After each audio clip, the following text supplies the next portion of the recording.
మాస్టో సిండికేట్లో మీ personal and business promotions కోసం కింది నెంబర్కు కాంటాక్ట్ చేయండి.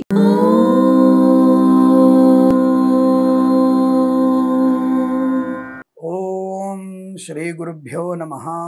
హరి ఓం.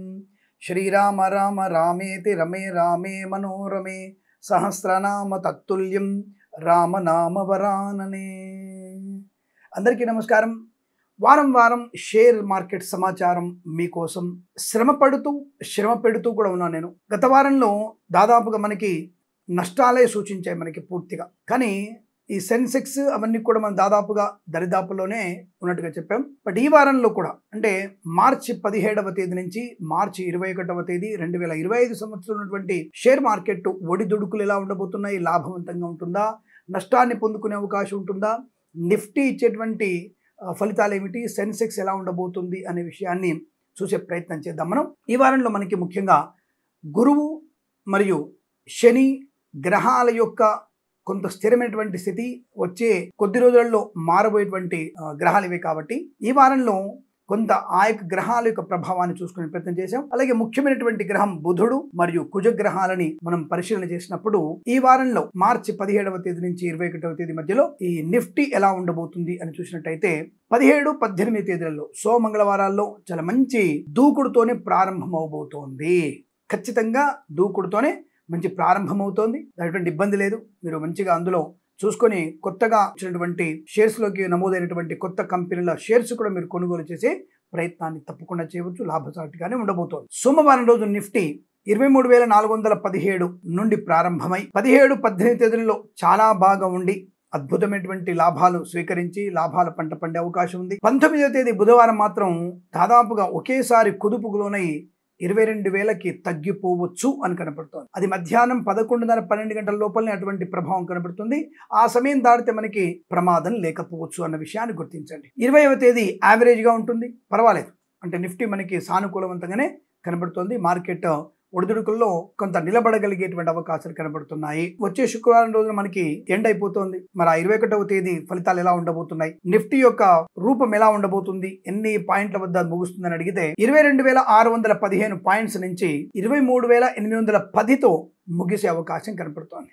ఇది బాగా గుర్తుపెట్టుకోండి. మనం చెప్పిన నెంబర్స్ని మళ్ళీ మీరు కోట్ చేసి నాకు చెప్పగలిగే ప్రయత్నం చేస్తే ఇంకా పరిశోధన చేసి మీకు నేను సవివరణ అందించగలిగే ప్రయత్నం చేస్తాను. అలాగే మరి సెన్సెక్స్ మాట ఏమిటి అంటే ఈ వారం మొత్తంలో కూడా పర్వాలేదు, యావరేజ్గా ఉండగలిగే అవకాశం కనబడుతోంది. ఒకరోజు తప్ప. ఆ ఒక్కరోజు కూడా 19వ తేదీయే కొద్దిగా ఒడిదుడుకులు పొందుకునే అవకాశం కనబడుతోంది. సెన్సెక్స్ ఓవరాల్ గా 73,900తో ప్రారంభమై 76,920తో ముగిసే అవకాశాలు కనబడుతున్నాయి. యావరేజ్ గా 74,125 దగ్గర నమోదయ్యేటువంటి సూచనలు బలంగా కనబడుతున్నాయి. కొంత లాభాన్ని స్వీకరించగలిగే అవకాశం కనబడుతోంది. లార్జ్ క్యాప్లలో ఏ షేర్స్ కొనుగోలు చేస్తే మంచిది అని అడిగినట్టయితే ముఖ్యంగా సాఫ్ట్వేర్ కంపెనీలో చూసినట్టయితే మనకి రిలయన్స్, హెచ్డిఎఫ్సి, టాటా అంటే TCS, SBI, ICICI, Infosys, Aditya Birla, HCl ఈ కంపెనీల షేర్స్ మనకి సాఫ్ట్వేర్ రంగంలో లాభాలు పొందుకునే అవకాశం కనబడుతోంది. అలాగే బ్యాంకింగ్ సెక్టార్లోకి వచ్చినప్పుడు యాక్సిస్ బ్యాంక్, ఐసిఐసిఐ